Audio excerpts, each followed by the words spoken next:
Welcome everyone to What the Force. I'm Marie-Claire Gould, and with me today is my good friend, Natasha Fox. Welcome. Hello. We literally talk every day.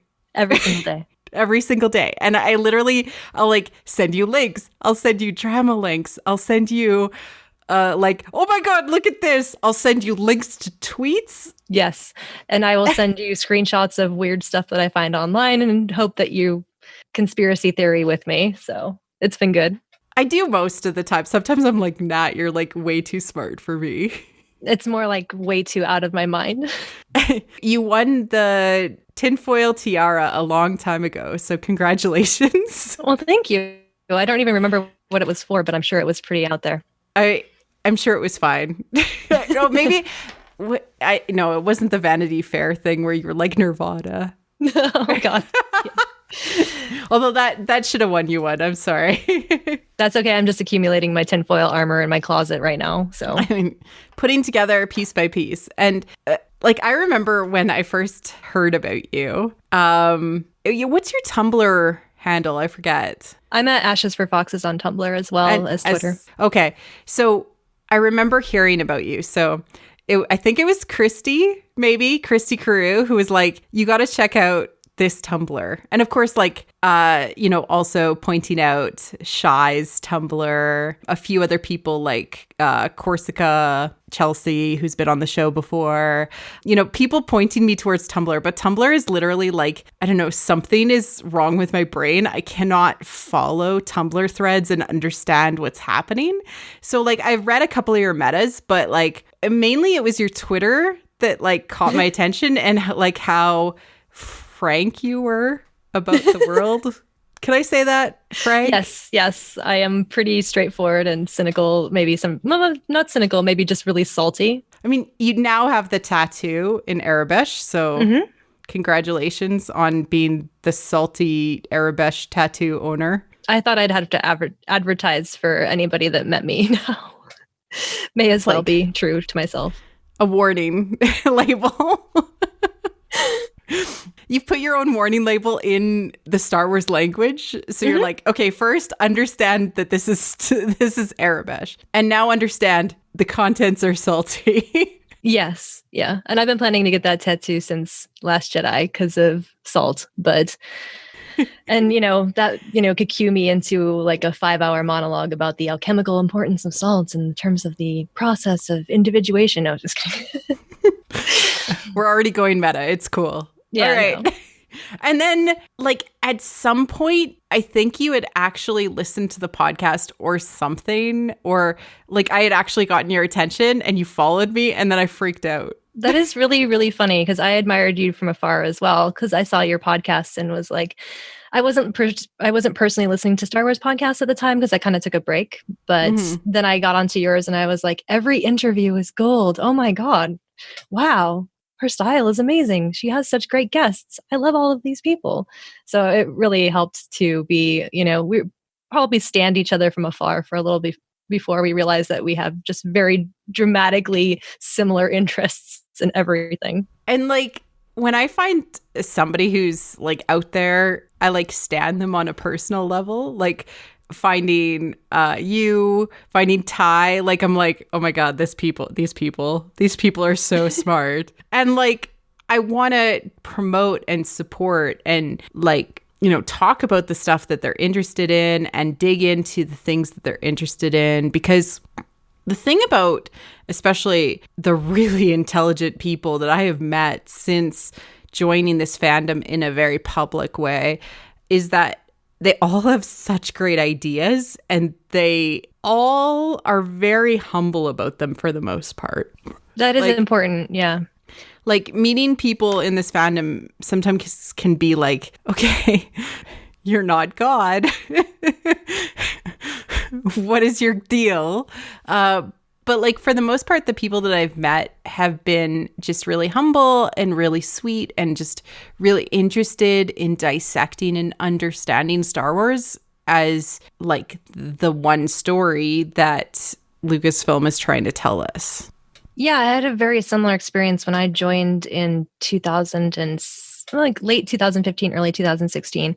I had never participated in fandom before, but then I went online and I found all these people that I admired. One of them, of course, was Shy. When her first essays came out, I pretty much shared them with all my friends and like almost died. And, quietly, calmly, like approached her in DMs eventually. And then we became, best friends and podcast co-hosts. So it was like your idols end up being the people that you gravitate towards because you have similar interests, you have similar thought processes, and then you get to appreciate their input and knowledge every day if you become friends with them and you treat them just as the same as you would treat anybody else you met on the street, but in a, Stan way. And, like that's really healthy and really it's a confidence booster for people like me who never would have engaged in fandom. So like if you were out there like you are elevating people that might feel like their voice is not heard or they feel uncomfortable sharing their things, it's really the most positive part of fandom for me. Yeah, I think that like elevating others is one of my favorite things. Like saying like, hey, you have something really interesting to share. Let's talk about it. And it's kind of morphed from a what the fandom thing because unfortunately there's only so many like spaceships and bands and things like that I can talk about where the experiences are different. Not that they're not beautiful and unique, but I really love getting into the meta of Star Wars and understanding all the layers therein. Yeah, exactly. Like that's why I joined. I really was shocked when I first joined to realize that the conversations were never shifting back to that original idea of Lucas and Campbell and all those things that I was extremely heavily interested in. It had become so stagnated over the time that had been lost a little bit. And even with the sequel trilogy, I think a lot of people were cynical that was even a component of it. And so first engaging with fandom and finding that the only people were talking about it were these like really intelligent, wonderful women on Tumblr, which was a medium that I still actually kind of despise and I can't really follow either. Like, okay, I don't feel bad anymore. Don't feel bad. I got my start in fandom there. I left it as soon as, actually way before even the ball dropped and they, flagged my metas as being perverse because they included like, shots of Eros and Psyche naked. Big Brother had you.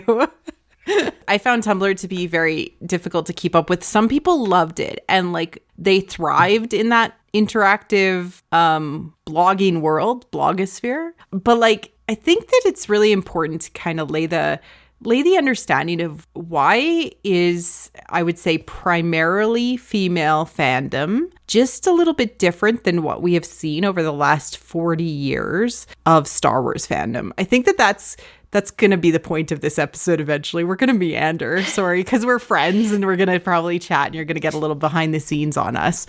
I think that that's the point is like, how is this primarily female fandom? And I'm going to say primarily female because there are some great guys that I interact with all the time, non-binary, trans folk. Like there's tons of amazing people that interact, but it's primarily females. Yeah, and I can speak to this in terms of having really studied up on the history of fandom, especially transformative fandom, and the differences between that and what is considered curative fandom. Mm-hmm. We can go back all the way to Star Trek fandom where there were zines for Spock and Kirk and for, and then, into the new Man web. from Uncle with zines too. Mm-hmm. Mm-hmm.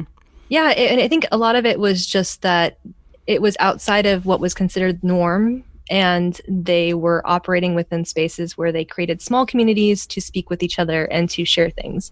And you saw that with the X-Files in the early web days. You saw that with all the TV shows that have sprung up recently. It's evolved. Fandom has become such a different thing now. But in itself, transformative fandom really did begin with women. Mm-hmm. And because it was considered almost deviant from what would be called curative fandom or, like adhering to whatever is being offered to you by the creators.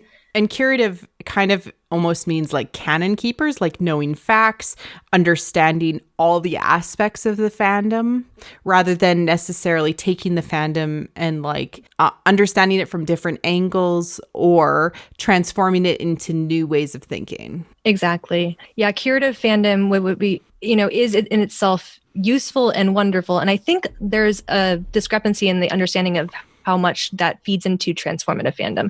In order to transform a work, you must understand it first. And people think that that is different from some, example is a guy taking over a comic series for a major franchise, learning all the details, all the history in order to create something new. Well, that is absolutely no difference from what women are doing in fandom. It's just that our contributions are largely pushed to the side and ignored. And I'm not saying that in a mean way. I'm just saying that that has been my experience and I've seen it. And things are changing, which is wonderful. But in general, when it comes to this history of fandom and how women participate, because we've felt a little bit isolated out from this sort of gatekeepy knowledge, are you, you're cosplaying this character. Do you know like what happened to her in episode 5 of this series? Like that kind of like mentality was so rife within my youth growing up around generally male fandom that it was alienating in many ways. And I think a lot of women had this experience and kind of kept to themselves or found communities on their own in order to better cultivate their understanding of the media that they wanted to consume. Yeah, because I'm going to tell you, in backup of that, fan fiction writers know their canon backwards and forwards. Yes. Because they literally need to know every aspect to be able to speak to it in a truthful and realistic manner that it actually feels like it fits in the world. I remember speaking with Destiny's Child about writing her fanfic. Same. Tactical Alliance or Tactical Surrender. Both of them, Tactical Alliance and Tactical Surrender. And she's like, literally her copy of The Last Jedi novelization by Jason Fry has like detailed bookmarks on how things are described in the book. Yes. And when I first entered fandom and was, exposed to some of the early fanfic writers in the genre of Raylo, because that was what I was seeking out, my eyes were open to so much of the canon that I had not actually experienced. You have people like Thea, Kylo Ren Vivo, who's writing, of course, Landscape with a Blur of Conquerors, one of the most popular fanfics of all time. And she's taking in all of this EU knowledge that I would never have been exposed to because I kind of dropped Star Wars for a long time between that period of the prequels and to now. So you have these women that have such a great encyclopedic biblical knowledge, or they're just going deep into Wikipedia like I did with my fics and just trying to find out as much as possible. And that's a really amazing resource and source of information. And it's kind of largely undervalued. Yeah, I would say so. Like, and for how much work goes into it. Fanfic writers, which did exist even during the prequels and before that, area. Like, my good friend Jade Max actually wrote during the prequels era. She moved into the Star Wars fandom after Attack of the Clones to write post Attack of the Clones fic. Nice. Like, I was involved in the fandom back then, but like on fanfic.net and which was like largely censored for a long time. Yeah, like really, like, and when it moved into the Clone Wars cartoon, there was a lot of, Clone Wars related fic out there. There was a lot of, hey, what if things had been different after Revenge of the Sith, like very AU, very, very like alternate ending type situations, because in some ways these transformational fans, and it wasn't just women, there was actually a lot of men writing at that time too, which was really fascinating.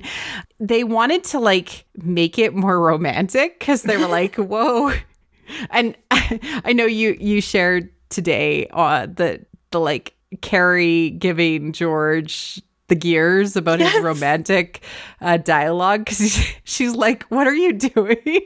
Yeah, this interview with Carrie that's like over an hour long, and it's like pretty much all of her probing him about, not only does she start off making fun of him for his romantic dialogue and the fact that she had to work with him on it and was razzing him the entire time, but also the fact that like she was kind of like picking at him about his like personal life and his experience of romance and sexuality. She even asked him how he experienced the birds and the bees the first time, like it's really great because it kind of gives you an insight into like where her mentality is when it comes to the fact that at the very beginning of the interview, he's like, people aren't worried about sex. They're more worried about the compassion element of like caring for your other beings. And it's like, this is 2002 when he's working on the prequels, and she's just... She's all like, no, actually, look, she literally is representing us. And like the fact that, she told Daisy Ridley. Yeah. that like, when you get your space kiss, dear. Yes. When you get your first space kiss, like we stan Carrie in this house because like she gets it. Right. Yeah.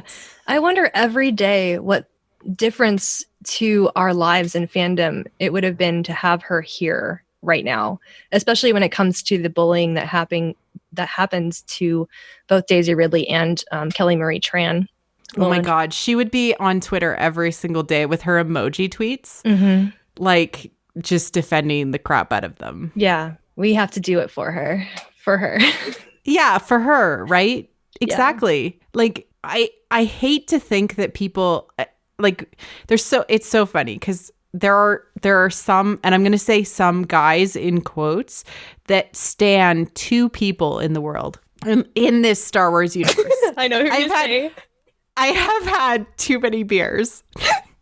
I'm so sorry. I've got some wine here. It's fine. This is a drunk episode. Yeah. I may not keep that in. They stan Leia in her metal bikini and Ahsoka. Yes. Our dear beloved Ahsoka. And as much as I love Ahsoka so much, they have turned her into Joan of Arc, and it makes me mad. Yeah. I mean, I've definitely salted on this on Twitter quite too many times, and I probably should stop. But the idea... No, I think it's important to talk about, though, Nat. Like, I love Ahsoka. I love the fact that we got to see her as a child, a literal child. And she was annoying as F. And I see my daughter in her. And I love my daughter, but oh my God, was she annoying recently. Well, she's very accurate then. Yeah, no, she's accurate. She's annoying and she's figuring stuff out. And she's trying to see the world as it's going to be. And she's trying to see her place in it. And it's cool. And we fall in love with her because she experiences the world and she ages and she grows. And she experiences some sexuality with Lux Bonteri. Ugh. Can we just say ugh? Yeah. And that's a problem is I think I get a little too much into the armchair psychology of the Star Wars fandom. But when it comes to Ahsoka, I think there's a pretty clear like narrative there in regards to you provide the opportunity for men that have grown up with the franchise to relate something to their daughters or to have something for their children to watch that they can enjoy together, and then they can project upon their feelings of paternality, because in Ahsoka? Mm-hmm. And then she grows up inevitably, but what does she become? She becomes sort of this virginal priestess of the Force, the daughter still represented within her.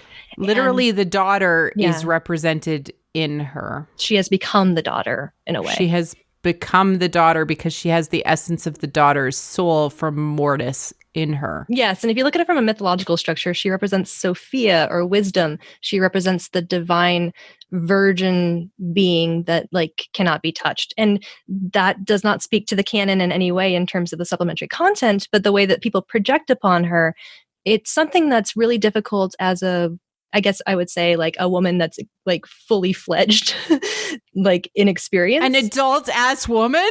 Are you saying? Is that what you're saying? Yes. An adult ass woman that has like actual appetites of a sexual nature and is interested in storytelling that shows romance and sexuality and growing up and understanding those feelings about themselves.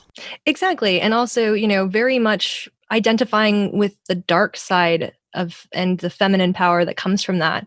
Somebody like Asajj speaks to me much more than Ahsoka for many, many reasons. Oh gosh, she flirts with Obi-Wan so well. I know, it's so good.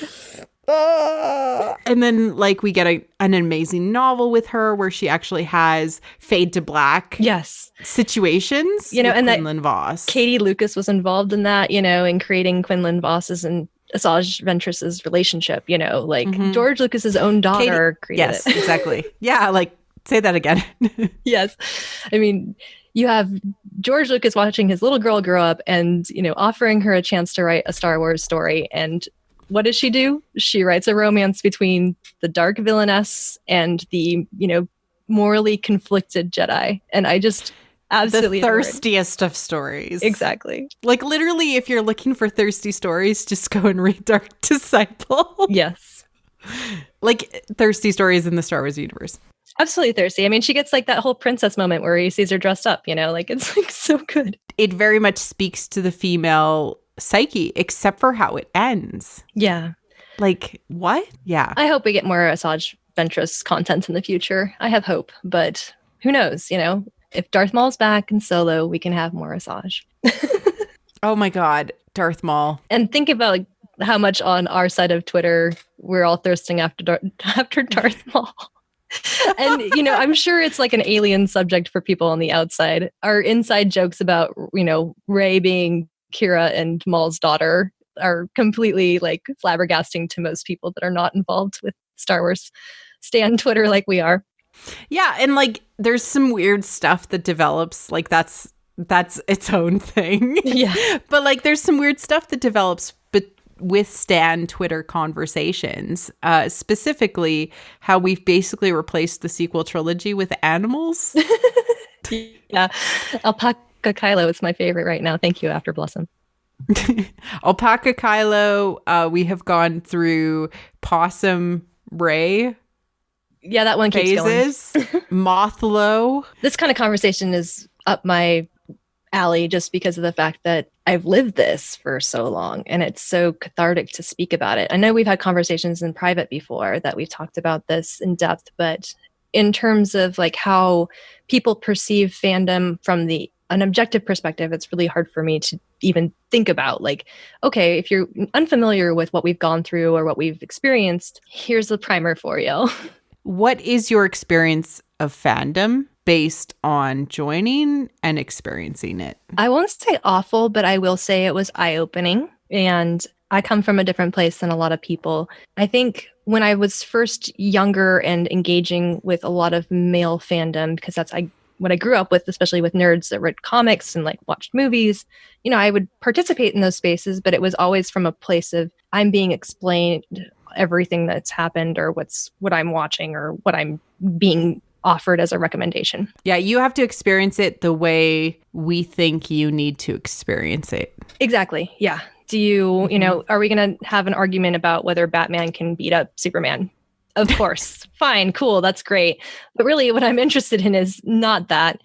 And I don't want to talk about that. And so coming into fandom in my 30s, kind of fresh just because I was so blown away by The Force Awakens, I really kind of had an idealistic and optimistic version of how things would be that was quickly crushed. And it's unfortunate to say that because like there are so many good parts of fandom that I have discovered over the past 3.5 years that have opened my eyes to the goodness and the positivity that can exist within it.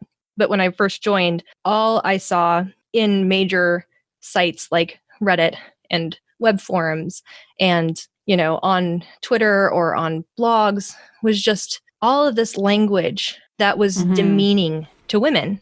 And it was unconsciously done in many cases, but being sensitive to it, it's impossible to ignore. And it made me very viscerally upset to the point where I felt like a need to engage and to put my voice out there. And the results of that experiment were psychologically damaging in ways that I will continue to recover from the rest of my life. And it's not as bad as some people have had it because I know that fandom as it stands now, with visibility, especially as a woman, with the kind of toxic elements that exist, you are going to get attention. It's going to be negative. You're very lucky if you don't end up going through things that you never wanted to experience. And there are people out there that have, and I empathize and understand that experience. Like, I feel, okay, so although I have always been part of fandom, like always since I was born, basically, like I was part of RPG fandom and I was part of sort of experiencing the prequels and being in line for the opening day and like not dressing up like a Jedi, but, you know, wearing my Star Wars t-shirt. Same. Yeah. You know, like I was there. And like, again, I existed in the fan fiction world and in the RPG world. But like in some ways, because they're both transformative, I always had a place in both of those fandom areas. Mm-hmm. Since the invention of the internet and online forums, I only chose to take like a public fan role when I started this podcast. And I want to say, like, I'm very thankful to people like you, Nat, and the other women that have come before me, because when I entered the fandom a year and a half ago, you know, with What the Force, I was really lucky. I did not experience any online hate. I've had a few unfortunate comments, like I would say less than probably 30 unfortunate comments in you know, the podcast growth and everything. Mm-hmm. Like that to me is minuscule compared to what other people have experienced. And it's only because of the people that have come before me that I feel like my fandom and my place in the fandom is accepted. Yeah, and I would say the same for myself, even though, you know, I might have been around a little bit longer. The people that I engaged with had been in fandom longer than I have and were able to help me navigate those spaces in a positive way. Not only being able to talk me through experiences, but also being able to help me cultivate a strong internet presence per se, because you do need to safeguard yourself as a woman online. Mm-hmm. Talking through those interactions online, having that kind of basis of support is extremely important. I wouldn't be here if it wasn't for the women that I met, and also for the other people I've met. I met some really wonderful men as well that were so supportive and understood and empathized with experiences that I had, that gave me hope that there would be, you know, people out there that would be able to understand it. Yeah. And there are men out there that are just amazing, that support women. And like whenever like we're like, men are garbage today, they're like, yes, men are garbage. Like they understand like that we don't mean all men. We just mean the men that are particularly interested in bringing women down. Yeah, I think it comes from that idea of perspective. And a lot of the experiences that I've had with men that have not been deliberately or intentionally, you know, misogynist or harassing. They just assumed authority within a situation where they thought, okay, you're a woman, you're coming into my space, you're very vocal about your concerns about this specific issue or your interest in this specific thing, and therefore you must be curbed in some way in order to make sure that you go along with the party line. We're not going to talk about romance in Star Wars because that's stupid. We're not going to talk about how Rey is a strong female heroine, even if she isn't Luke Skywalker's daughter. You know, as inane as that conversation is, it was something that I had for 2 years. Mm-hmm. And, you know, it's like, from that perspective, it just seems so dumb that it seems like a hill that you shouldn't want to die on. But when it comes down to it, with something as important and integral as Star Wars is to me, and how much I invested into it personally, you know, that is something that you really want to speak out on, and you want to be able to say, you know, no, I own this, and you cannot tell me how to experience fandom or how to express my interest in fandom. You are not allowed to do that. You know, not only do I not believe in your authority, I also have no cares or concerns to how you feel or think about me. Like, I don't need your acceptance and I don't need your support in engaging with fandom. And even if you isolate me or keep me out of it, I will still find a community that supports me and agrees with me in some way. And I'm very thankful for the community that is willing to interact with me. Same. But I do want to share one story, which is I posted, like, I was rewatching Mortis for like the third time, like straight. And I posted these images of Rey's bandages and Ventress's bandages, and like, so the arm wrappings that Ventress wears and the arm wrappings that Rey wears and the arm wrappings that the daughter wears in Mortis. And I've not talked about this on the podcast because I literally am still processing it, and guys, it takes me a while. Does it go along with like the Dooku information as well? Like, yeah, and it ended up like coming to fruition when in Dooku Jedi Lost. Literally, Kevin Scott like made a ritual for it based on Wicca and like Wiccan/witches, like them drawing symbols on bandages that would heal people in a way to bring balance and refresh the soul. And like, I lost my mind like listening to Dooku Jedi Lost about that. Yeah. But like, at the fact that I noticed that like 2 weeks beforehand, listened to Dooku Jedi Lost, I was still on my garbage and like tweeted about it. And this like fan of another like YouTube channel that talked about Star Wars sometimes was like, hey, why don't you cover this stuff? And the guy who like runs that YouTube channel tweeted back and was like, why would I talk about costume design? That's stupid. Oh my God. I want it like, I ignore stuff like that. Other people seem to jump into it. I think it was Ty at the time. She's like, literally everything in Star Wars is storytelling. What are you doing? You're an idiot. But like that is how dismissive, and like costume design is storytelling. Yeah. It is part of the story. All of these aspects, what they choose to wear, how they choose to wear it. You know, the fact that DJ has on his little hat, "Don't join," on his hat in Arabesh is important. Like, all of these little aspects. Everything is important. And this is the funny part that you mentioned that. Like, I went into early Star Wars fandom listening to a lot of podcasts just based on what I would consider popularity. You know, with the top being, of course, like Star Wars Oxygen, down to like some of the, you know, it was really hard to find. Funny that you chose. It's so funny that you chose to say Star Wars Oxygen when you meant to say Rebel Force Radio. Because I wanted to avoid the term because I know I was listening to it. Yes, I was. So I'm gonna admit, when I joined fandom, I listened to Rebel Force Radio religiously, and lead up to The Force Awakens, I listened to Rebel Force Radio religiously, including Star Wars Oxygen. That's how I got super fascinated by Star Wars music.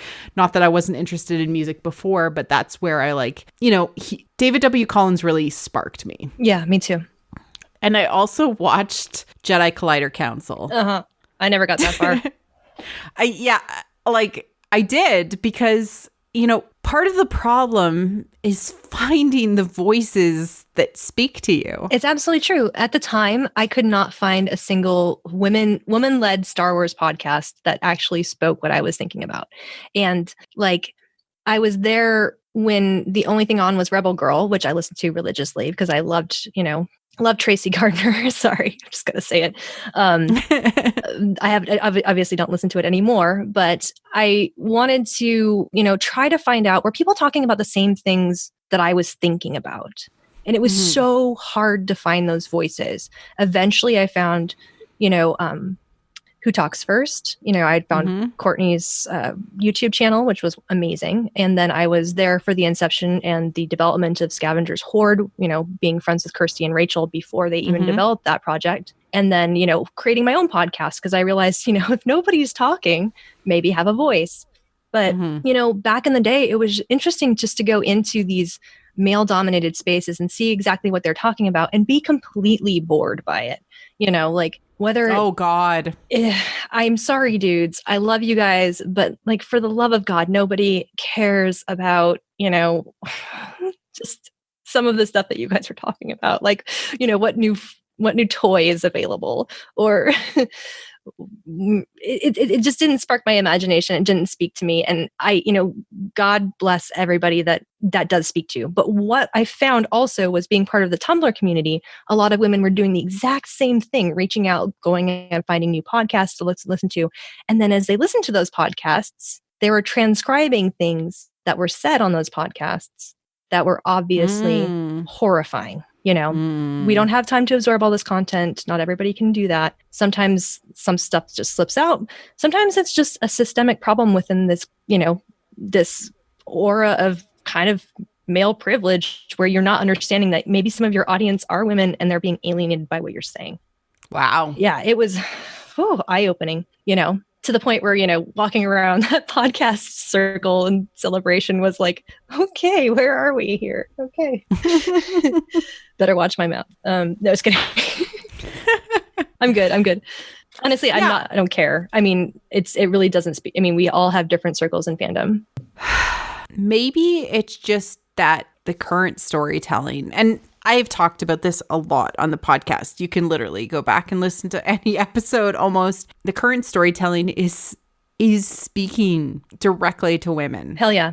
And that's why it's so important and so fundamental to like understand, look, women are part of the conversation now. The content is speaking to us. And so maybe paying attention to what women are saying will help you understand what the content, what Star Wars is trying to say to you. Yeah. And it's not only that, to me, it's also, and you know, not to undervalue what you just said, because I think I absolutely agree, but it's also, you have this place of these people establishing their own platforms for so long. And if you don't make an effort for inclusivity, you are not going to survive in this fandom, because things are changing, and they have been changing. I've watched them change. Like with The Last Jedi, you know, you coming out publicly in terms of starting your own work, and other people, whether it be Christy or, you know, Corsica, Chelsea, you know, starting to actually engage with fandom because it, you know, liberated so many ideas that had been stewing for so long. Think about after the rise of Skywalker, what we'll see when it comes to female engagement. And goodness. I do believe it's going to be huge. It's going to shake. It's going to shake the world, especially, I suspect, because it's going to be a female AF story. Yes. Femme gaze AF, right? Especially with Vic Mahoney involved. I do want to say, like, I'm 2 beers in now, just keeping count. It's a good salt session. It's fine. Oh my God.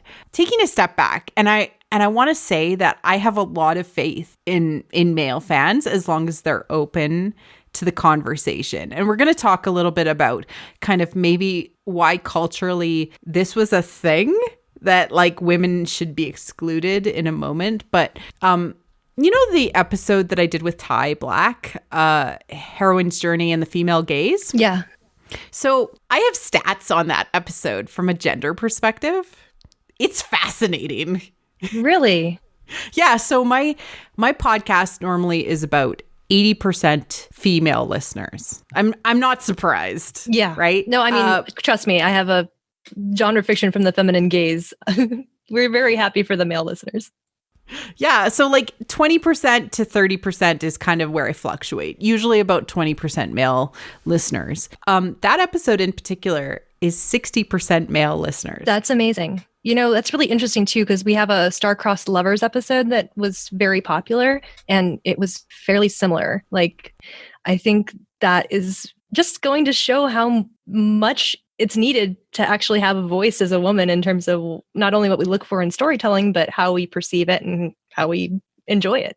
But one of the main points about that episode, and if you've never listened to that episode, like I really do recommend it. It is one of my favorites that I've ever done on the podcast or with Ty. It was really, really important that we really talked about the missing feminine in the masculine from a storytelling perspective, and how sometimes that can mean that you are maybe missing some feminine aspects in yourself, that missing 10%, 20% in yourself. And that really spoke to a lot of guys. I had a ton of comments. You can like go and look at them on YouTube, how like they were like, I never really understood myself until this moment. And like, this is just my like weird Star Wars podcast, and it spoke to men in that way. Yeah, that's amazing. I think that's really good. And it's so funny because the heroine's journey in itself is about a reconciliation of the masculine and feminine. Mm-hmm. we don't need to go into a meta hours about Maureen Murdoch today, but we could, but we won't. We won't. But just that general, like, for me, the metatextual narrative of the sequel trilogy is about reconciling those two oppositional forces. And, you know, not only in the Jedi arc, but also obviously within, you know, the characters themselves, whether you have, you know, Poe and Holdo facing off, you know, how do you deal with a woman in authority? Or you have, you know, Rose, who embodies like the spirit of, you know, understanding that the best way to deal with conflict isn't necessarily to fight, it's to protect. And there's all these like elements to it that might not be visible if you haven't been looking at it from a perspective of somebody that's grown up and been socialized to be a woman or who identifies as a woman. And, you know, there is a need for us to communicate across these lines. This is a perfect opportunity. You know, maybe this was the grand plan all the time, was, you know, engaging women and men in these conversations in order to better understand each other's perspectives. I think that, and I'm gonna do a thesis for this this podcast, as rambly and meandering as it is that we're gonna talk about where Lucas was when the original trilogy came out, and we're gonna say that Star Wars, Lucasfilm, and the storytelling of one story of Star Wars has gone on its own redemption arc. I think its own redemption story. It is. Yeah. So a good friend of mine, Michelle Frey Adjacent on Twitter. I love her so much. She's a good friend of the show. She literally retweets everything I tweet. I don't know, like, what I deserved, what I did to deserve like a friend and a fan like this. But Michelle, hi. You're gonna be like, you called me out. We don't deserve you, girls. All of you. Yeah, like anyone. Yeah. But it was from Starlog magazine, and it was from like Starlog issue 127. She tweeted, or she sent this to me because she was having a lot of problems with George in the beginning, and like how he thought about the universe and the world, and like in some ways what women deserved. So Starlog said to George in this interview, "We noticed the lack of women in the Star Wars trilogy. Are you going to bring women in for the future Star Wars films?" Oh boy. I'm glad they noticed. That was pretty progressive for them.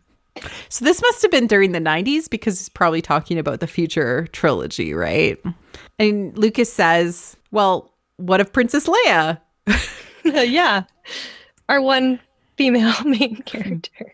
When you're making a war film, how are you going to put women in it?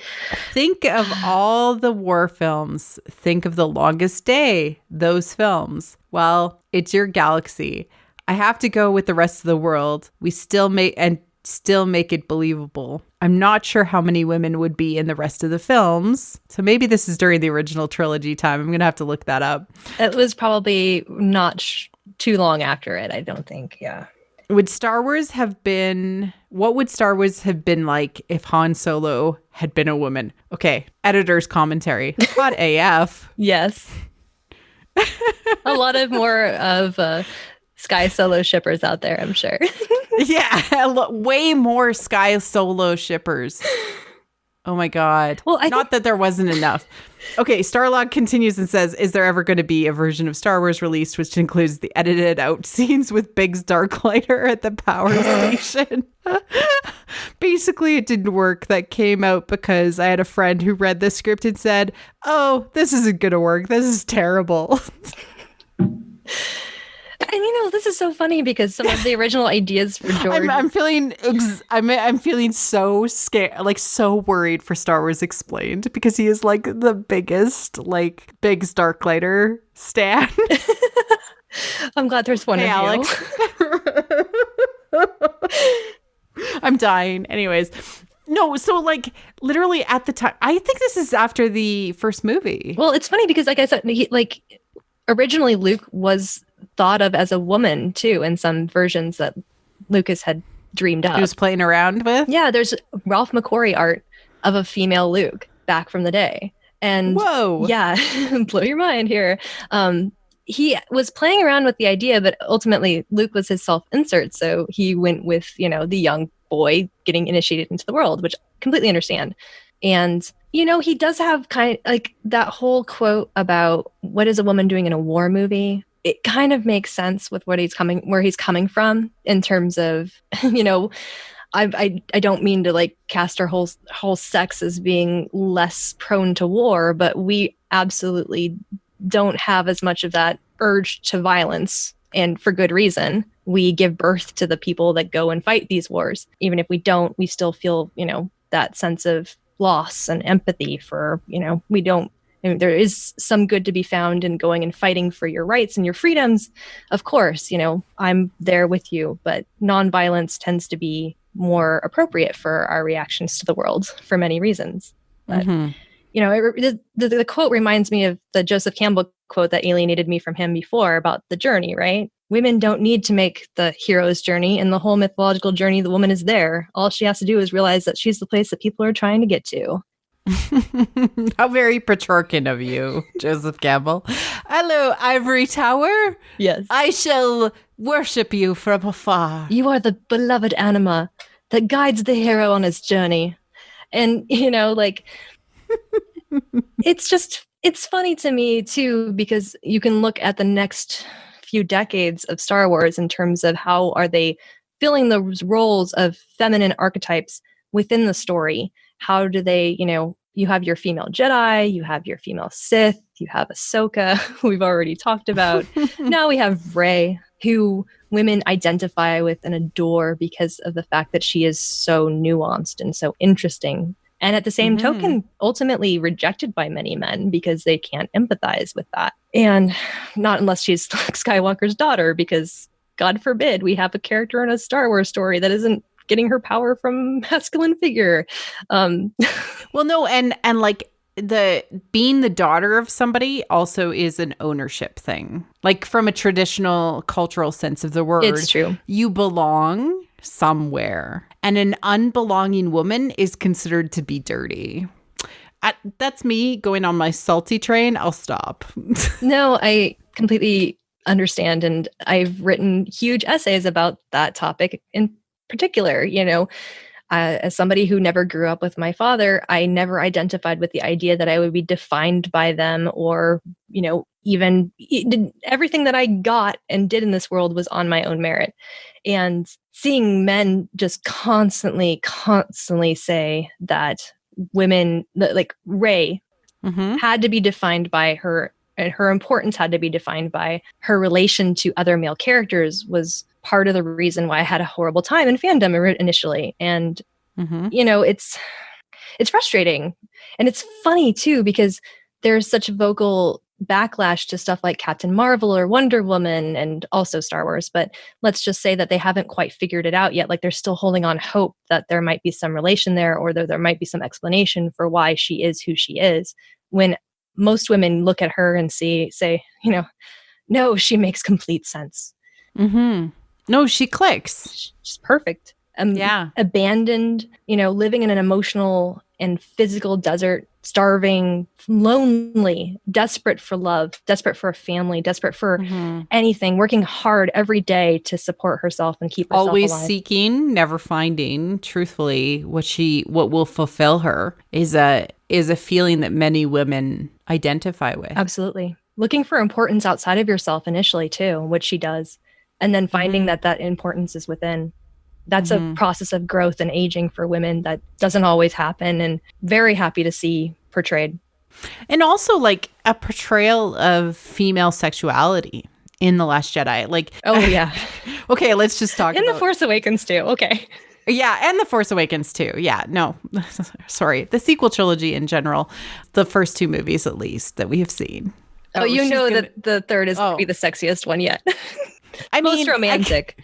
Why show us in Solo that the Falcon has a hookup place, a place where people can theoretically hook up both the closet and the bed. 2 places. Oh, wow. I like where your mind's going. And recently it's come out that Kylo's TIE silencer is unusually spacious. Yeah, I saw that today because the original TIE silencer only had room for 1. What about this new version of it? Unusually spacious. No, it's even his original TIE silencer was originally unusually spacious. How are you going to make out if you can't take your helmet off because you have to deal with the life support? Like. I mean, also, it's bigger than the back of a Volkswagen. No uncomfortable spaces for our girl. Okay. No, but like, okay, so I don't know who was talking about it, but for some reason people were talking about how people think that The Last Jedi is not horny. Oh yeah, I like that Lindsay Romaine published that no, The Last Jedi is horny article because of the fact that like Jezebel came out with theirs. And Jezebel said that Last Jedi wasn't horny, and we're like, what the movie did you watch? Like all the panting, heavy breathing, hand touching. It was PG-13, PG, like flirting attraction. Quoting Ryan Johnson, the closest thing we got to a sex scene in a Star Wars movie. Like, what movie did they watch? I'm really confused. It's okay. I mean, it might be a little too heteronormative. I don't know. But, I mean, even Poe and Finn's, like, chemistry was off the charts. I don't know. And, like, I'm totally cool with that being, like, hinted at, or like that it's going to be that way. It's totally cool. I'm also cool if it's just like a male to male, like physical relationship. Yeah. And we don't talk about that enough. As someone who has recently like been dragged kicking and screaming into the BTS fandom by Ty Black, I blame her for everything. I now love their music. I don't know why yet. They have male like skin shipping that happens. So they like touch each other a lot. They're in each other's spaces, and it's not weird and it's not sexualized. And that's something that we just don't see in North America very much. And so when males do touch, it's considered to be sexualized.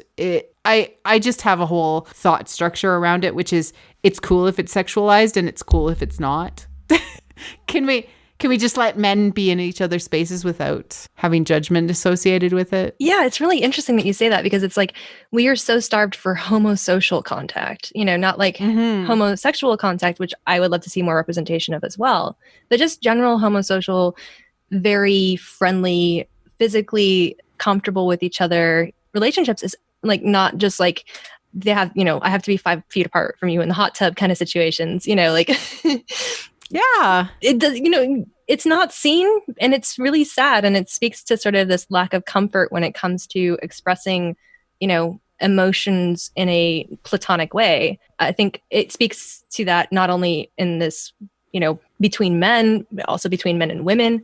Like, can we have friendships that are physically active but not sexual? Yeah, absolutely. It would be considered to be more normative if homosocial friendships were considered to be the norm. Yeah. And women have these quite often, Yeah. And like they're in each other's spaces, they're cuddling on a couch, they're doing things. And actually, like even upwards of 200 years ago, men would hold each other's hands as best friends and walk down the street. Mm-hmm.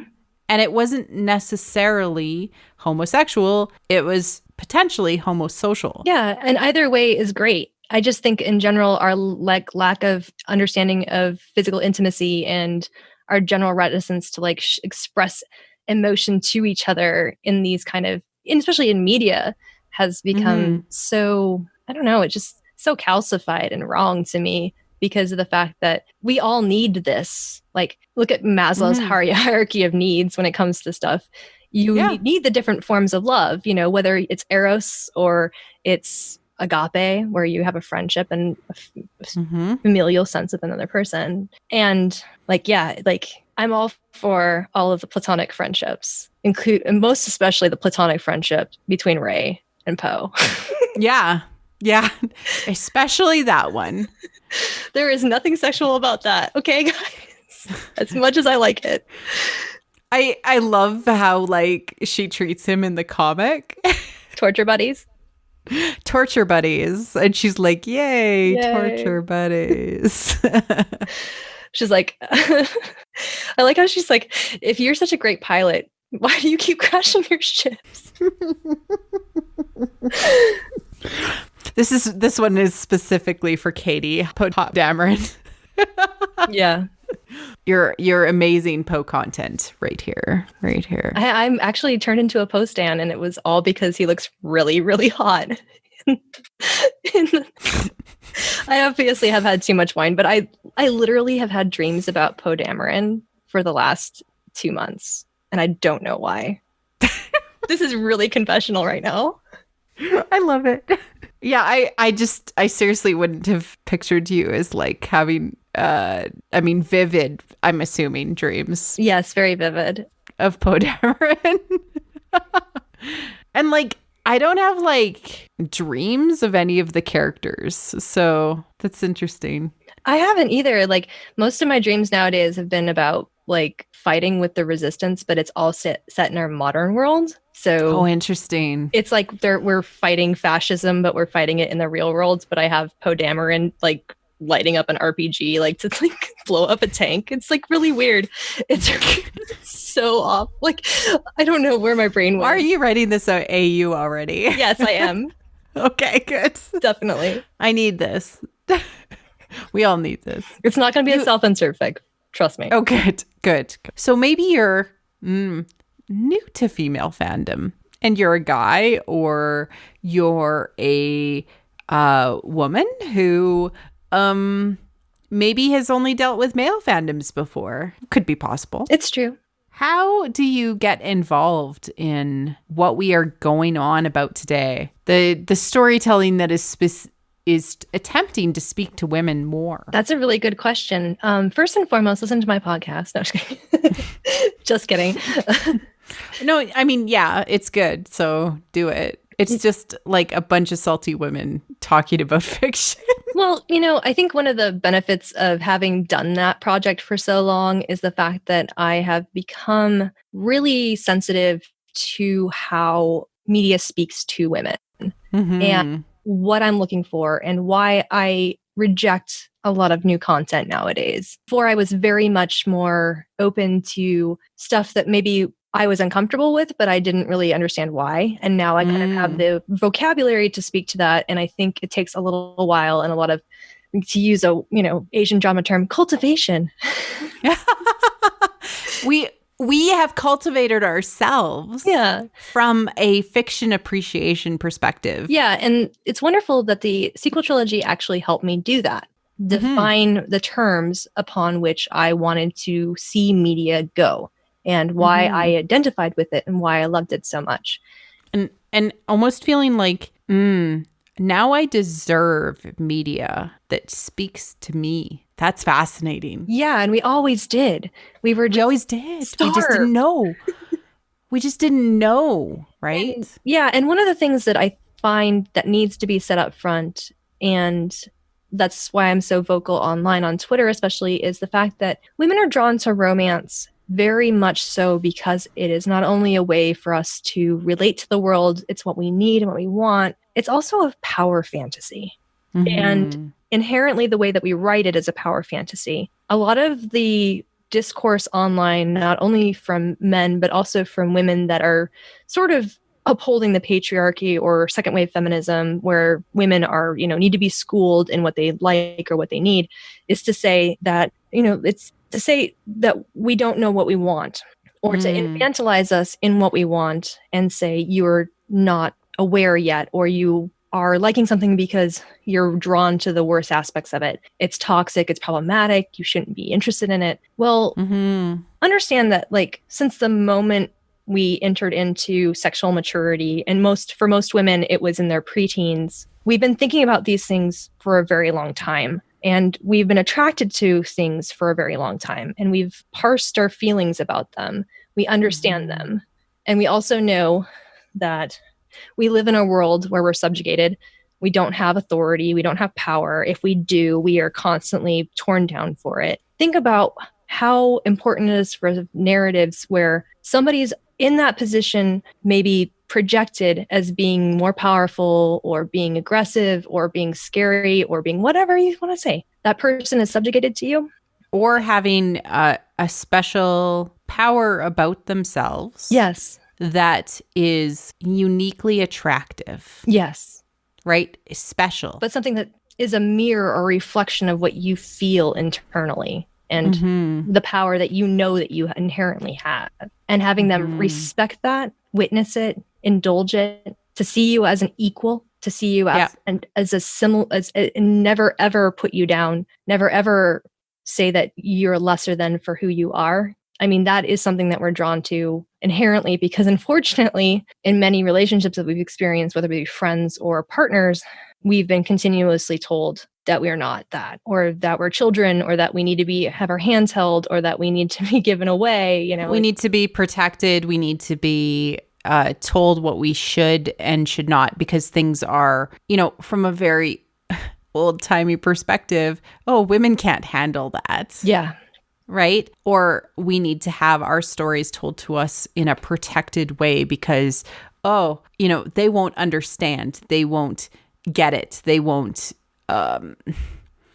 that's too dangerous for them. Yeah, we need to be, you know, I understand the need to like feel like women are protected, you know, physically and emotionally, which is it's true because honestly, we live in a violent world. But at the same token, we are intelligent, we have agency, we know what we're doing. And fiction is a safe space to explore a lot of things that we don't get to do in real life because real life is scary. And to understand the cathartic process for women, especially the heroine's journey, is a great example of how to tell a story from a woman's perspective, because it literally deals with the fact that women will go into the underworld. They'll descend into the darkness. They will deal with it. They will come up again. And by going into the darkness and descending into it, they will meet their match in some way or another. And that match must respect them, must treat them as equal, and then elevate them too. Yeah. And the whole point is to understand the power within, right? In a Joseph Campbellian sort of way, but there is an action involved. They have to go there and actually have that, they have to have that experience, right? To actually face their darkness and understand it and understand that it is part of them. Yeah, it's a way to find true power. I listened to a lecture recently by Robert Bly, and it's The Maiden King. And it is a story that he told with this author, Elizabeth Woodward, who I'm reading a book by right now. And the whole idea is like the hero king of Russian folklore, Ivan, goes to, you know, meet his bride, rejects her, has to win her back, but he has to do so by going and confronting Baba Yaga. And Baba Yaga's like, got to go confront my younger sister. She files her teeth down every day. Welcome to your hell. You know, like the idea that like confronting the dark feminine is part of the masculine process in order to gain growth and initiation was Bly's thing. Women have always understood that in order to become whole or to become better versions of themselves, to find the power is to find the darkness within them and to own it and to master it. Your shadow side is something that you're very familiar with and you're able to gain power over. And that is the heroine's journey in itself. How do you transform that shadow side into something that's useful, that is able to create value, not only for yourself, but for society and the world? And that's romance in general. Yeah. How do you transform these dark thoughts into something that will make you a useful member of society? Because we project so much on the outside. We don't ever look at our internality. We're very good at being socialized into being, you know, perfect little girls that, you know, don't speak when asked to or told to. And that gets shoved down. And when you look at women's fiction and the way that they write male protagonists and romance interests, love interests, anything, it is always a matter of conflict, catharsis, and resolution. And there's a point to that because those male protagonists are our anima or our shadows, even usually our shadows projected onto an anima because we don't have a good relationship with our fathers and we don't have a good relationship with society that like continuously tells us that we don't know what we're doing or how to be, and like keeps us protected inside our little boxes. And so, seeking out those new experiences, seeking out that danger, that conflict in order for not only that other person to grow, but us to grow is part of that, that excitement, that frisson you get when you really experience a good love story. I'm just waxing poetic on romance right now. I'm so sorry. No. And it's great. It's why you and I are literally texting each other about the current dramas that we're watching all the time is because Asian dramas specifically are still focused on the female gaze and on heroine journey storytelling. And I have yet to watch one that has a romance at the base of the storytelling that doesn't follow a heroine's journey. They have to. Yeah. It's bananas. It's bananas that this storytelling is so popular in, Korea, Japan, Taiwan, China, all of even East Asia. India. Yeah. And it's almost spoiled me. I literally cannot watch certain shows any longer because they do not follow and speak to me. This is exactly the conversation that I have with my podcast co-hosts, like Shai and Aaron. Like, I slept on Asian dramas for so long and they were recommending them forever. And I was like, oh, I just don't have the time for it. And then you helped me get into that and crossing down that path. Ashes of Love, right? Was it Ashes of Love that got you? Yeah. And then I watched Eternal Love. Yeah. I am literally in the process of rereading the sequel of the novelization, the bad translation of it again. And I'm eating it up word for word because I am so engrossed with the phenomenology of the story in terms of we're going to focus on the human interactions between people, I'm not saying that it's a super progressive medium or it's really that great, but I have been so thirsty for female-centered content where the male characters interact with them as an equal and treat them like they're present and valuable, worthy, valuable, to be adored, to be respected. All these things are so lacking in Western media. No wonder I am, delving deep into this and rereading the same book over again, even though it's not even in my language. It's it cannot be helped. And if you understand at least that perspective, that women have not been given, we've been giving ashes, druthers, nothing, there's just nothing. That's why when you see the powerful reactions to the sequel trilogy, I have a friend, she's actually quite a semi-famous RPG podcaster. Her name is Senda, and she is one of the main people on She's a Super Geek RPG podcast, and they focus on female storytelling. And they talked about The Last Jedi. And when The Last Jedi came out, Senda actually said, it is the first time I felt like a Star Wars movie was speaking directly to me. And if you think about how powerful that storytelling is, and that women are being brought as to the table and being spoken to specifically, it's no wonder that it seems foreign and alienated and alienating to men who have only been spoken to previously based on even George Lucas's quote, right? Exactly. And why it's so weird, and why sometimes the takes that we hear from these talking heads is just so it feels like it's out to lunch. What are you saying even? Exactly that. If it doesn't speak to me personally, I'm going to have to find a way that it is wrong, or that it is not if it's not for me, then I have to complain about it. I feel like almost. We've experienced that with a lot of media. Yeah. It's funny though, because women really haven't been given the voice to say, this doesn't speak to me, I reject it. And in that vocal of terms, and we don't really do that because we've been indoctrinated to, just accept that this is the norm. But I'm getting to that point, Nat, where you reject it, and I'm doing the same. Like literally watching so many Asian dramas. I'm like, there is a world out there that speaks to me, and it's not in English. Yeah. And I'm happy for that. You know, and that's so funny. Like literally my life is written in subtitles right now from a media perspective because North American media doesn't speak to me with the exception of Captain Marvel, which literally was a heroine's journey. Yeah. In superhero form. I loved it so much. The only thing was missing was sexuality, which could have been her best friend. Like I would definitely say that there was a strong mom's relationship going on there. And I loved it. I wanted that to be like, why didn't they just do that? You know? Yeah.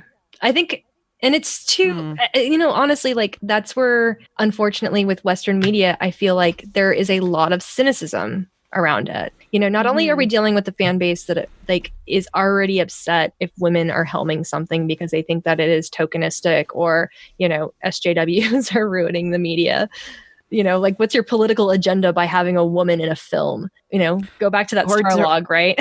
Yeah, exactly. And like, that's how much it has not changed in 40 years, at least for some people. We grew up with this.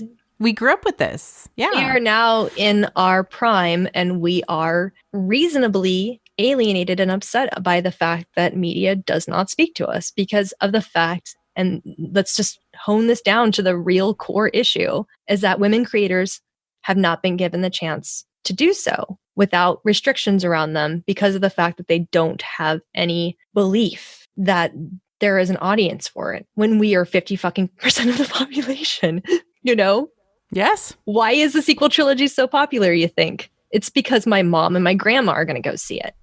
It's because my sister is going to go see it multiple times because that media speaks to her. If you don't include people in your story group or your production or your direction, and I'm speaking to Star Wars now because they have, you're not going to have the stories that speak to your audience. And it's just flat out clear. It's clear in everything that's ever been made, you know? And you know what? Having women and the buying power associated with it, because as much as men like to buy toys and collectibles and things like that, women buy the things that actually make money. And I'm going to go through a list quickly. Vacations, clothing, and things for their children. This is all part of a larger strategy to get more money out of us. And that's, I mean, I'm okay. No, but it's good. I'm good. Okay. There's no conscious consumption under capitalism, but the same token. No, but I'm saying that it makes freaking sense. And if you deny the almighty dollar aspect of this, you're just an idiot. Yeah. Like, literally, if you're like, oh, this won't sell because money, it's like, well, no, actually, women spend more money if they like stuff, and they buy clothing, and they buy clothing for their children, and they buy clothing for themselves, and they buy stuff.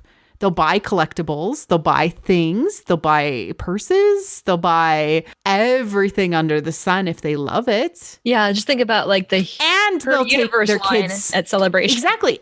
And Ashley Eckstein was interviewed and said that the female part of the fandom makes up for 80% of the buying power. 40% of the fandom is women, and they make up for 80% of the buying power right now. I believe it.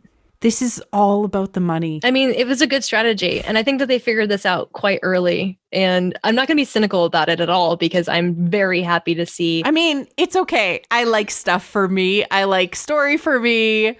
I'm happy for me. Yeah. But if you want to participate in the story that's being told, watch more female media. Yeah, and embrace it too, and understand that it's not alienating you. Like, I think it's so funny because I salt on this all the time, but if men watched more female-centric media and tried to understand it and parse it, they might have a better understanding of how to have human relationships with them. I'm just going to lay that salt down there. Like, oh, I do actually have a real-life example. K-dramas, so Korean dramas, which are female-centric and female-focused and romance-driven, have actually been proven to have changed South Korean culture. Oh, I had no idea. That's amazing. Men feel the need to be more romantic with their potential partners because of K-drama expectations. I like that a lot. I mean, power. Mm-hmm. The power of the media is there. The cultural feedback of how important it is. And also it's changing the perception of homosocial relationships as well because of how flowers are treated in Asian culture. Flowers being pretty boys, metrosexuals in a way. And so that's most male idol groups. Many male stars are treated in this way that it's like okay to have these interactive relationships that involve touch. Yeah. I just find it awesome. Yeah, I'm really looking forward to the fact that we're coming into a zeitgeist, like a different movement or a tidal shift in the way that media is going to be portrayed in order for it to survive. Because we're not the only ones that are tired of the way that Western media has portrayed, what is positive masculinity. We'll get into that in our meta episode, but because it's a topic that we can probably talk about for days. But we have existed in this world where we've been given icons like all of our superheroes in our franchises. And I'm a huge fan of like Marvel and stuff like that. But, the characters that women gravitate towards and identify with are not Captain America with his, do-gooder big shoulders. It's people like Loki, who is, nefarious, or I don't know. I'm rambling now, but no. I think that, or like to bring it back even further, Jane Austen time frame, Mr. Darcy. Yes. Right? Who honestly treats our heroine not very nicely in the beginning. Through the transformation and the change that he is inspired by her. Because she doesn't change him. It's not like she goes and, puts his nose in the dirt and like says, look, you better be better or you don't deserve me. She exists and she is on her own storyline and her own journey and her own concerns, and she is doing her own things. The best thing that she does to him is yell at him. Because then he's like, wait a second. Whoa, what's going on? And he self-reflects and understands that how he has been behaving doesn't match with how he thinks she should see him. Yes, exactly. I think there's this idea that it goes back to that whole toxic, problematic, canceled stuff. It's like women want to change men and they want to like baby them into like being better. And it's like, and want them to change by expressing their love. It's not like that at all. We want to exist. We want you to listen to us, respect what we say, and then change if you need to. We want you to have your aha moment on your own freaking time. Yeah. And realize, look, maybe what I've and yeah, maybe this ties into the whole cultural power, female power fantasy, that maybe the entire masculine world will wake up suddenly and be like, oh, actually, we've been a bunch of douchebags. Yeah. Like maybe that's it, because we want you to realize on your own, self-reflecting, that we're actually worth the time of day. That's it. In a nutshell, that is the female power fantasy. Unfortunately, it's true. We just want to be valued and allowed to have our own opinion. Who knew? That would be so difficult. And it's not even, and from the perspective, it's like, it shouldn't be like that at all. It shouldn't be. But you know what? If you literally enter into this fandom and you're like, whoa, this woman has an opinion. Maybe if I don't just stop her and yell at her and tell her she's wrong right away, maybe she'll feel respected. Yeah. It sounds so ridiculous. And maybe I'll respect your opinion too if you share with me your experiences and if you tell me what it's like to be a dude and what you go through, like I listen to that too. I mean, I've been obsessed with the idea that we live in a world where toxic masculinity is a thing. And I respect and love men, and I want them to have the best lives for themselves in order to express their emotions, in order to have healthy relationships with women. Like that is my goal, and my happiness and desire in this world is that we would come to an equal basis. The unfortunate reality is that we are not at an equal basis. So when we are angry, when we're assaulting, when we're cynical, it comes from a place of having been subjugated and having to deal with paternalism, patriarchy, anti-feminism. And just understand that that doesn't mean that we don't love you. We don't want you to be part of our group and our fandom. Like, it's not, don't be afraid of us. We may be bitter.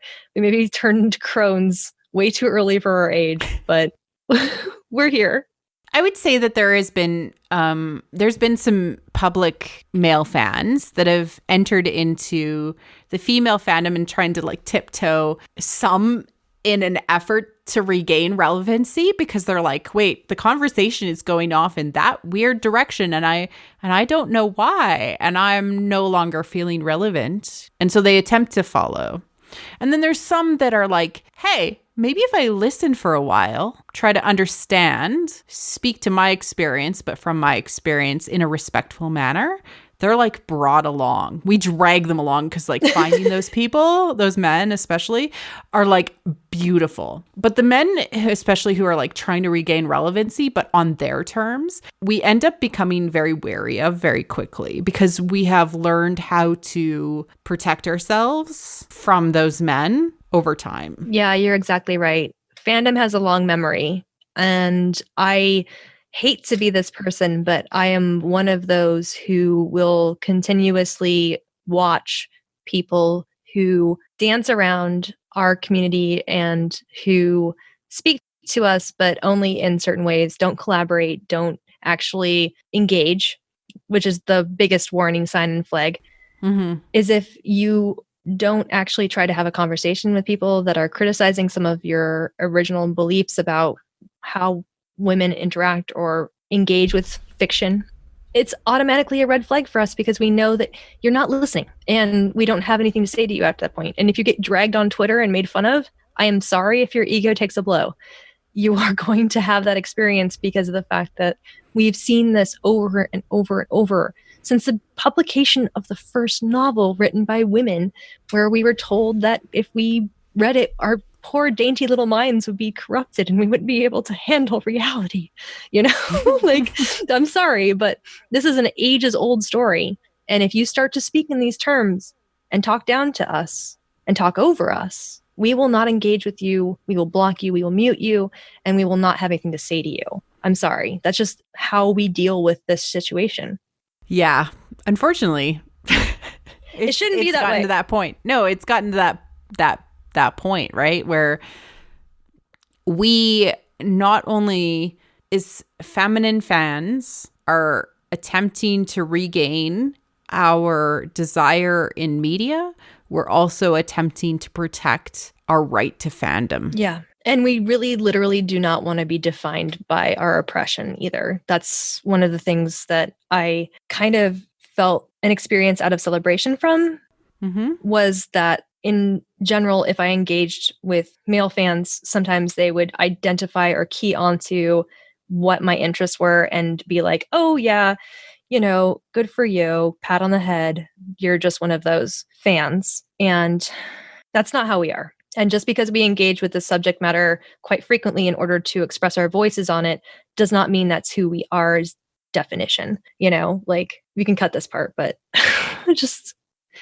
No, I think it's important to say. I think it's important to say that, like, I would love to have a conversation about Darth Maul with some random dude and not be like, oh, you're a Reylo or whatever. Oh, I got to tell, I feel like I've mentioned this before, but I'm going to mention it again, which is, so I got back in the elevator after the podcasters meetup. So I was back at my hotel. This is my experience of Star Wars Celebration.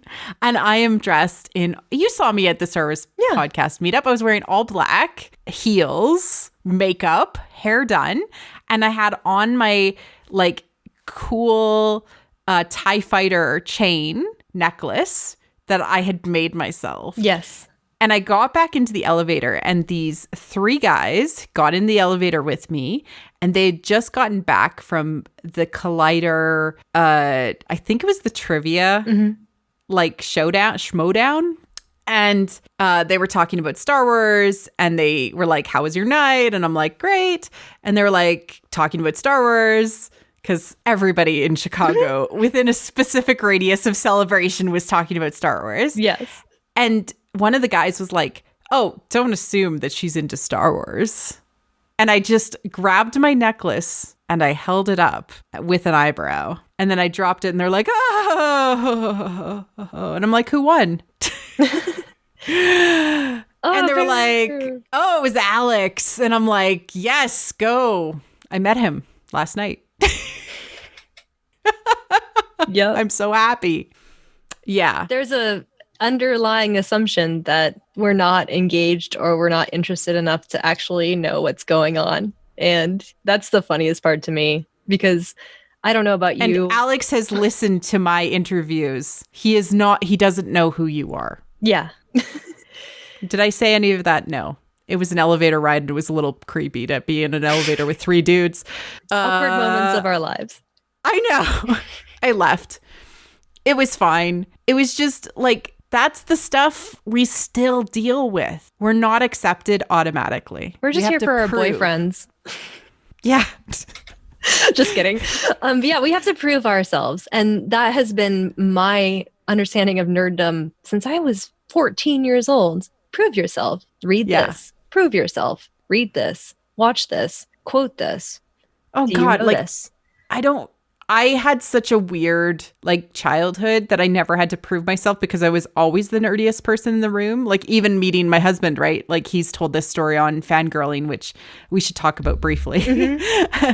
But like I am a bigger Star Wars nerd than he could possibly even like want to be. And like my fandom gets to the obsessive level like very easily. I mean, we're right there with you. It's fine. Yeah, but like, you know, I think cultivating to our Asian drama sense of the world, owning my fandom was one of the most empowering parts of becoming a podcaster, and like being like, no, actually, I am this. This is me. Yeah. And just like wearing it out there and like accepting it. And that's the empowerment of stepping forth into the fandom, even though it's scary. Exactly. And it's scary for the fact that not a lot of people have come before us. Yeah. We have people around us that have like survived without being embittered. Yeah. And like angsty. And sometimes they turn into garbage trolls. Like...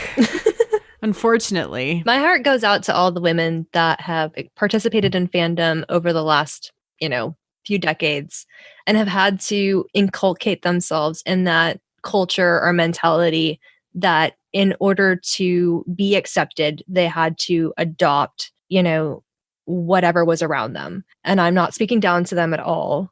This is mostly from a place of love because of the fact that I've dealt. It's probably not consciously that they had to do that too. It was just to survive. Like it was a survival instinct to be able to have a voice in the fandom. I believe it because I've seen it. And I also want to say for anybody new in fandom, that doesn't have to be the way it is. And yeah, we deserve better. We do. Not just us in this conversation. I mean, everyone listening in, you are leading the new wave and the new change in fandom, how it's going to be expressed, because that will change. As early as 2 years ago, it was all based in Tumblr if you were a woman, which is its own special hell, obviously. Now it's like Twitter full on, a little bit of Instagram. Mm-hmm. Yeah. Twitter is the new platform for me just because it's easy to be vocal and be open and be blatant about things. But also, if anybody comes at you in some way, you can obviously be like, no. And there's a certain amount of accountability to it that's easier than something like Tumblr, where people can send you anonymous messages where they're telling you that you're a racist or you're sexist or whatever. Don't want to go back to that. I do want more comfortability when it comes to engagement. I also want to give a little bit of a ending note here in regards to parasocial relationships, because this is really important. If you've spent enough time online and cultivated a platform and engaged enough, understand that parasocial relationships are parasocial relationships. They are ultimately one-sided if you see that other person not as a peer, but as somebody that is elevated above you or different than you or an authority on something. I honestly don't believe in that structure of relationship, and I don't really entertain it. I also don't entertain people coming in and assuming that because I have a platform they can engage with me in a way that speaks down to me and tries to negate what I'm saying by benefit of their disagreement with it. We can have a conversation. That is all I ask. Like, be respectful, be kind, be empathetic. And especially for people that feel that they have authority or a platform, maybe consider that other people coming at you in that way and treat them how you want to be treated. Yeah. Yeah. And also, like, when you meet somebody in person, this is just my experience with especially meeting people at Celebration, it's not always going to be the same as maybe that relationship was built online, and that you almost have to start from scratch with building that relationship again, because people are, for the most part, with very few exceptions, very different in person than they are online. And the assumptions that you make about how the friendship works, it almost need to be rebuilt from scratch. Absolutely. Yeah. Unfortunately, everybody is really overwhelmed in this environment, but also that initial contact and relationship is a building block that you can build on. And as somebody who has trouble in social situations and is unable to empathize quite a bit because of my own neurodivergence, I really want to say that the best thing you can do is have patience with people, especially people that are in a creator position or have a platform and are constantly dealing with a lot of information. Like, we might not have time for you, or but we will try, you know?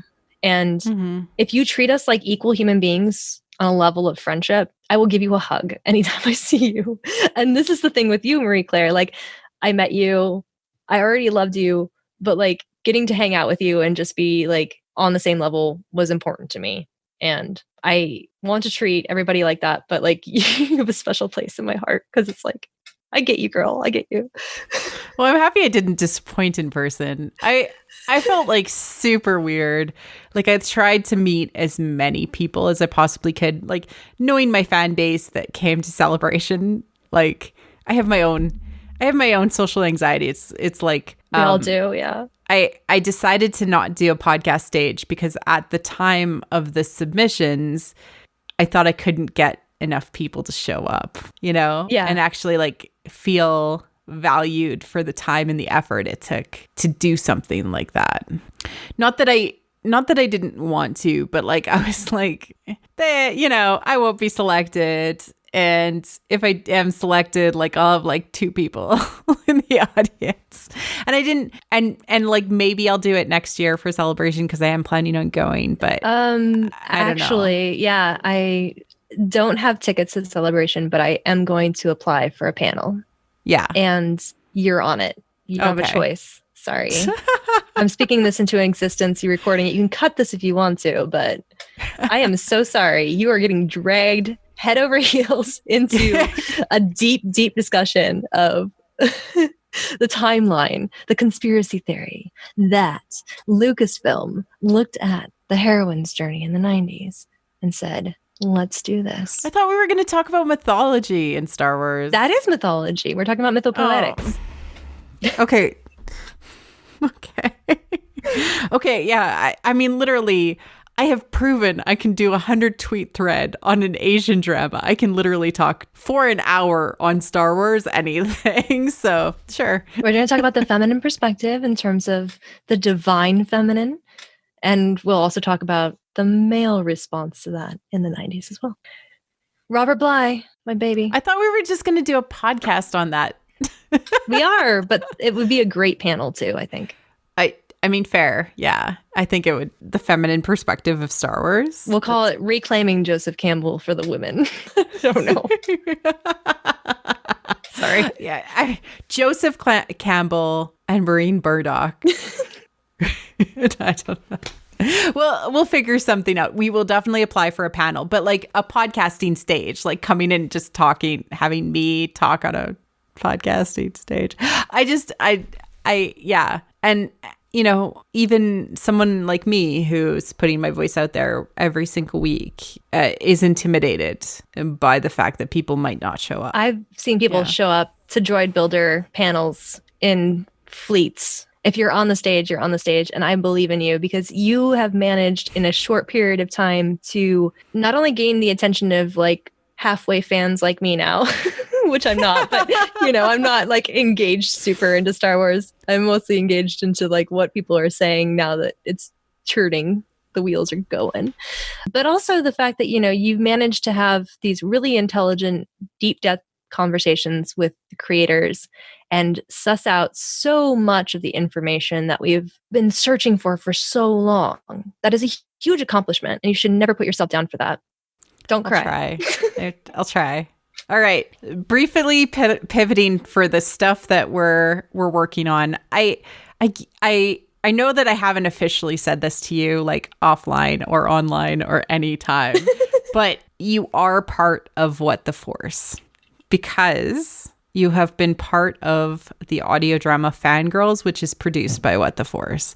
You are the narrator on the audio drama, which is still underway and will be wrapping up in October. You are also the host of Fangirling, which is our after show for the audio drama that we are producing. Thank you, Nat, for all of your work, and also reading every single script as I wrote it and bugging me to continue to write it. And trying to slip in some meta commentary on it too. I mean, appreciated. I needed some of that because it needed that. And Fangirls is very much a meta commentary on what the fandom is right now, right? It is my like love letter to female fandom, female-centric fandom right now. And if you haven't listened to it, please do check it out. It's going to only be 8 episodes long. It's the story of 5 fans trying to see episode 9 before it is out. You wrote a heroine's journey in there. I did. I did. It speaks to women. It's diverse AF. I love it. Yeah, and I've seen how much work goes into the background of it. Now, thank you so much for having me on as the interviewer on Fangirling, because I absolutely suck as an interviewer compared to you. You're very, very gracious with that. But also, it was really nice to see a creative project similar to fan fiction or transformative work, but done from the metatextual level of looking at fandom as it stands now. We are all anticipating episode 9, The Rise of Skywalker. How are we going into that? The best part of Fangirls really is the fact that it speaks to how women are engaged with fandom now. And men too. Mm-hmm. Bless their souls. But also like the idea that a couple of movies that came out over the last few years have totally brought in this community of people that would never have met, never have spoken, never have like ever had relationships together, but found each other through a shared love of something. And whether or not it's a product or capitalist consumerist thing, like whatever, who gives a shit? It really is the fact that the sequel trilogy is important.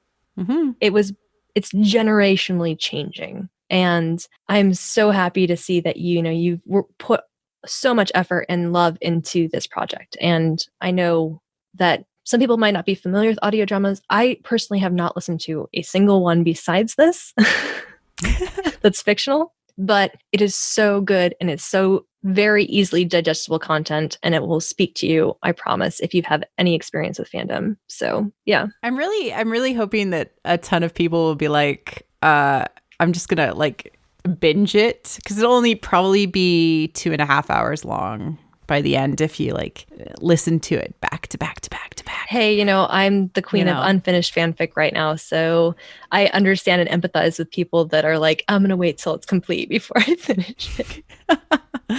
But there is something kind of joyful about listening to it as it comes out, because it speaks to certain, I don't know, experiences, like the most recent episode. What happens if things go awry?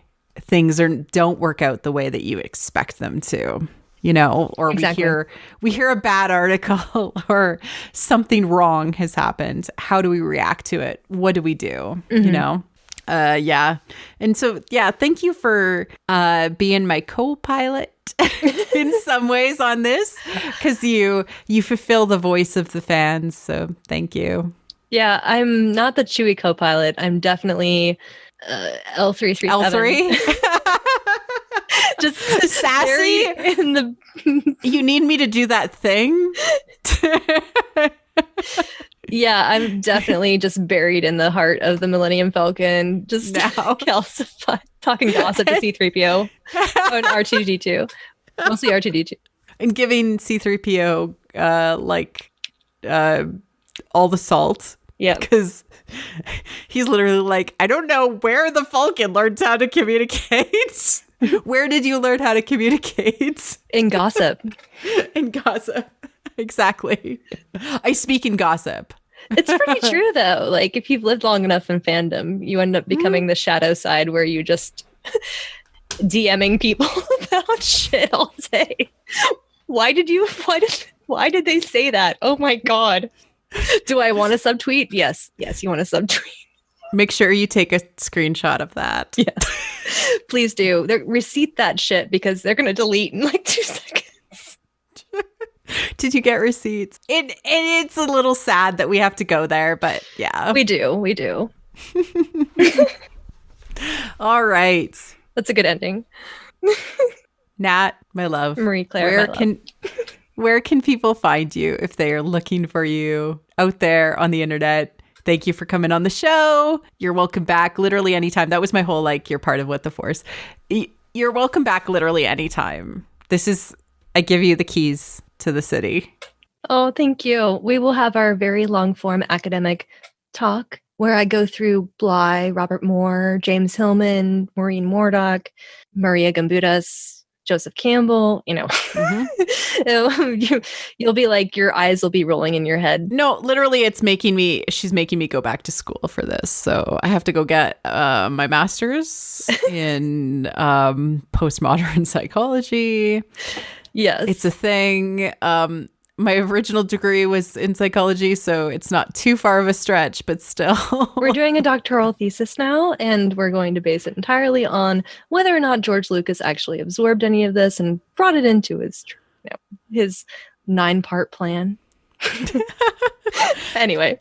What was in his notebook? That's what we're asking. Mm-hmm. Yeah. We're going to look up who his therapist was and if they're a Jungian. So other than Fangirls, which you are the lovely voice of the credits / intro, and Fangirling, which you are the interviewer / host of the post show for Fangirls, where can people find you? I am, of course, at Ashes for Foxes on Twitter. I am no longer on Tumblr, but I do have an archive of my blog on ashesforfoxes.com. You can also, of course, find me hosting my own podcast on Metamachina at Metamachina on Twitter. It's METAMASHINA. We also have our own website, of course, and we like to take recommendations for any feminine gaze-centered content. We cover genre fiction from The Land Before Time to The Matrix to anything that speaks to us on a personal level, including young adult novels and such. So yeah, come on, find our podcast. I would really appreciate any new listeners to that. I have it on credible sources, like good people that listen to this. Anyway, thank you so much for having me on. I really appreciate it. I know that me and my bottle of rosé got a little bit rambly, but okay. I love you so much, and it's so nice to just talk to you. We've done this before where we've just talked, but never recorded. So I think it's pretty awesome. Mm-hmm. Yeah. Thanks for coming on the show. Yay. Thank you for listening to What the Force. I'm Marie Claire Gould, your host. Our music is the What the Force theme, orchestral music by Christy Carew. We have a Patreon at patreon.com/whattheforce. We like to thank all our patrons, especially those who love What the Force: Night Huntress in Wild Space, Susan, Kathy, and Cassandra Corvid. We are available on iTunes, Google Play, and other podcatchers, including YouTube. If you would like to support the show in other ways, please leave a 5-star review on iTunes. You can connect to us on Twitter at What the Force Show. Feel free to reach out and start a conversation. Cheers.